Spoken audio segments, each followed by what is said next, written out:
What up, what up, what up, what up, what up? This is your girl Syrah. Bienvenue sur ma chaîne YouTube ou mon podcast si vous écoutez cette vidéo en format podcast. J'espère que vous allez bien, je vais super bien, merci. Aujourd'hui, on se retrouve pour une petite vidéo marrante. Je sais pas si c'est marrant, vous me direz, hein.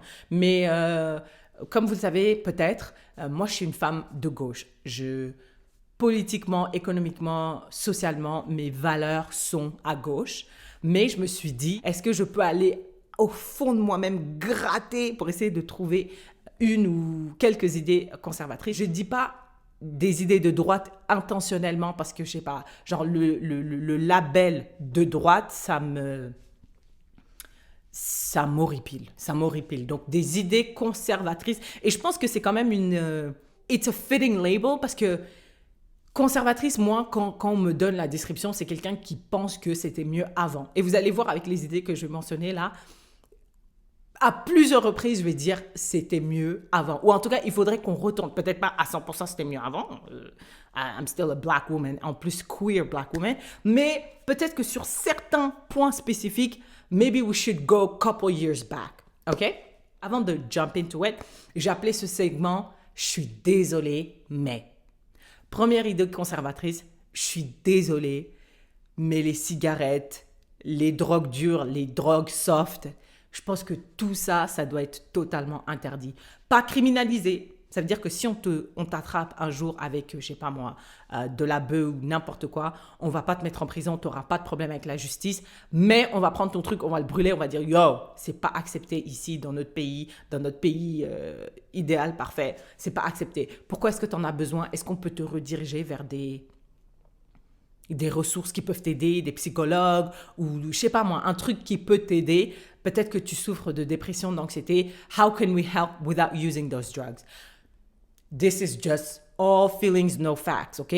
Moi, j'ai pris de la marijuana, je me rappelle, pour la première fois le 31 décembre 2022. C'était la pire expérience de ma vie. Après, je ne veux pas faire de généralisation et tout. Je ne veux pas dire que parce que j'ai une mauvaise expérience, donc tout le monde a une mauvaise expérience, donc tout le monde, on doit interdire le truc. Je dis juste que, ouais, c'était terrifiant. Et on ne devrait pas tout interdire. Je pense que la marijuana, si c'est pour les gens qui en ont vraiment besoin, qui sont vraiment malades et tout, il n'y a pas de souci. Mais juste les gens qui fument la cigarette, là, what? Non, bro. En plus, avec la cigarette, c'est tellement documenté que ça cause énormément de cancers. À la poubelle, interdisez tout ça. I'm not even gonna hold you. Genre, même l'alcool, I think you can go. Ou bien alors, l'alcool, si c'est pour l'alcool, interdire au moins de 25 ans. Interdire au moins de 25 ans. Tu sais pourquoi? Parce qu'à 25 ans, ton cerveau, c'est bon, il a bien mariné, il est bien prêt, il est cuit et tout. Donc, tu peux prendre des décisions un peu plus informées. Avant 25 ans, hors de question. Personne ne peut boire de l'alcool. Non. Deuxième idée conservatrice, je suis désolée, mais je pense que tout le monde ne devrait pas avoir d'enfants. Non, je suis désolée. Je pense pas, parce qu'en vrai, regardez, pour conduire aujourd'hui, ils te font un permis de conduire. Si tu fais des conneries, si tu fais des bêtises, tu peux perdre des points et puis après, tu peux complètement perdre ton permis. Pourquoi on n'a pas de permis pour être parent? C'est ça que je comprends pas. Genre, I actually sit down and I'm like, we should have that. Parce que imaginez, genre, être parent, c'est la responsabilité la plus importante. Tu éduques les citoyens, en fait, de demain.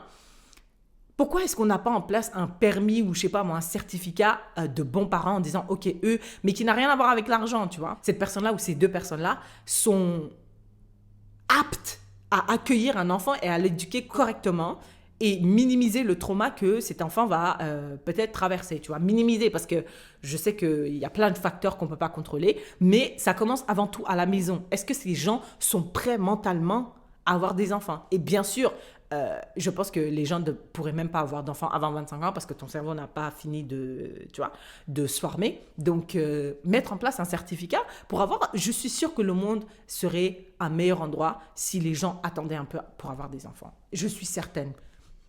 All feelings, no facts. Troisième idée conservatrice, je suis désolée, mais je pense que les écoles devrait être plus strict. On s'est totalement perdu. Moi, quand j'étais à Yellowknife, j'ai travaillé dans une école pendant 3 semaines et c'était horrible. Les enfants avaient leur téléphone en classe, on entendait leur téléphone sonner, ils parlaient hyper mal, ils faisaient jamais leurs devoirs, ils étaient constamment en retard. Mais genre, je dis, mais il n'y avait aucune conséquence, il n'y avait rien du tout, absolument aucune conséquence. Et j'étais baffled every single day that I worked there. Je dis, mais c'est pas possible, c'était pas comme ça à mon époque, tu vois. Moi, je pense qu'on devrait retourner. Je dis pas qu'on devrait retourner à l'époque où on frappait les enfants à l'école, tu vois. Moi, au tout début, je me rappelle, on me tapait quand je vivais en Mauritanie.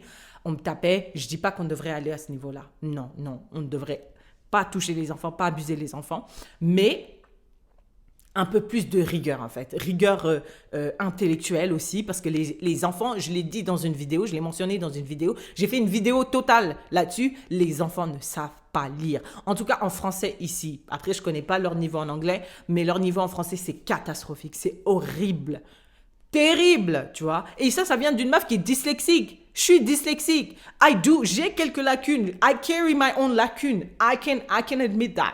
Mais pour moi, les bases doivent être acquises pour passer à un niveau supérieur. On s'en fout si tu redoubles 3, 4 fois. Si tu sais pas lire à niveau, tu vas redoubler en fait. On s'en fout si tes parents ont donné 3 millions à l'école, ton enfant n'arrive pas à lire et écrire à niveau, donc il redouble en fait. Genre les écoles sont pas assez stricts. I'm sorry. Je suis désolée, mais we should go back. A little bit back. Pas trop, mais a little bit. Quatrième idée conservatrice, je suis désolée, mais je pense qu'on devrait interdire les réseaux sociaux aux enfants de moins de 16 ans. Absolument. On a countless documents, recherches, documentaires qui prouvent les effets néfastes des réseaux sociaux sur le cerveau d'un adulte. Alors le cerveau d'un enfant, c'est encore pire. Je ne comprends pas comment en tant que société, en tant que gouvernement, on a vu tous ces papiers et on s'est dit, you know what?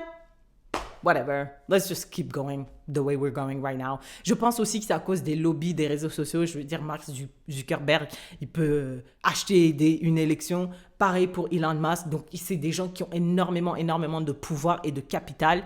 Donc, peut-être c'est pour ça qu'on n'a pas réussi à réguler le truc. Mais, ouais, je pense que si on commence par interdire les réseaux sociaux au moins de 16 ans minimum, on n'aurait pas des enfants actuellement qui regardent la vidéo de Charlie Kirk qui se fait assassiner comme ça en plein jour. Mon petit frère, il a 17 ans, je pense, il a regardé la vidéo, il m'a dit, ça m'a tellement choqué. Mon frère de 17 ans, moi, j'ai pas regardé bien sûr parce que je suis pas folle, mais je suis sûre qu'il y a des enfants de moins de 17 ans qui ont eu accès à cette vidéo-là, tu vois. Même pour un adulte, c'est tellement disturbing. Alors pour un petit cerveau de 11-12 ans, this is scary. This is a spooky world. Cinquième idée conservatrice, je suis désolée, mais je pense que je suis contre le travail du sexe. Je suis contre. Vraiment, genre, les OnlyFans, les sites adultes, je suis vraiment contre. Franchement, genre, honestly, I don't even have any arguments to justify my take. Mais genre, même si c'est fait de façon, genre, volontaire, je suis sûre qu'il y a des femmes qui travaillent là-dedans parce qu'ils aiment le travail. Mais je pense que c'est un très petit pourcentage. Again, all feelings, no facts. J'ai aucune donnée qui prouve, qui soutient ce que je dis. Mais je pense que si on vivait dans une société équitable et juste et qu'on ait accès à des opportunités de bien gagner sa vie et d'être épanoui dans sa vie professionnelle, je pense qu'il y aurait très peu de travailleurs ou travailleuses du sexe. Je pense qu'il y a beaucoup de gens qui vont là-dedans, c'est pas parce c'est leur seul moyen de survie. Après, il y a des gens, oui, bien sûr, on respecte leur choix, mais en général, I'm against it. Encore une fois, je veux pas criminaliser le truc, of course, je veux pas criminaliser le truc, hein, mais je suis contre. I have no arguments to back up what I'm saying, mais je suis juste contre. Dernière idée conservatrice, je suis désolée, mais je suis pas totalement pour le démantèlement et l'abolition des prisons et de la police. Je suis désolée. Il y a un mouvement en Amérique du Nord qui dit defund the police, abolish prison. Quand j'entends ça, je suis toujours I'm like, What do you mean by that? What do you mean? Parce qu'il y a certaines personnes, I swear, il y a certaines personnes qui devraient être under the jail. Like, they should be in prison forever. Je suis contre la peine capitale, bien entendu. Mais il y a des gens, franchement, il y a des crimes, surtout les crimes qui touchent les enfants et tout. Like, they should be in prison forever. Et donc, il faut des prisons pour les mettre dedans. Après, la police, genre, s'il y a une urgence, s'il y a quelqu'un qui rentre dans ma maison, qui j'appelle? 911, tu vois, genre, what if 911 is not there? Mais je reconnais que ces mouvements-là, c'est beaucoup plus nuancé que juste leur slogan, tu vois. Après, peut-être, je pense qu'ils ont eu des slogans comme ça, là, genre, very impactful, very catching, pour se faire entendre, tu vois, pour traverser le bruit médiatique, mais il y a beaucoup plus de nuances. Ça ne veut pas dire complètement abolish. Je pense que ça veut dire genre restructurer en fait, genre réalloquer des ressources pour avoir plus de social workers, de community leaders, parce que tous les crimes et tous les urgences de 911, je pense que la grande majorité, c'est des gens en détresse. C'est pas des crimes où il faut envoyer les secours tout de suite, tu vois. C'est plutôt des gens qui ont besoin d'aide professionnelle. Donc c'est ça, c'est un peu redistribuer les ressources de façon un peu plus équitable, je pense.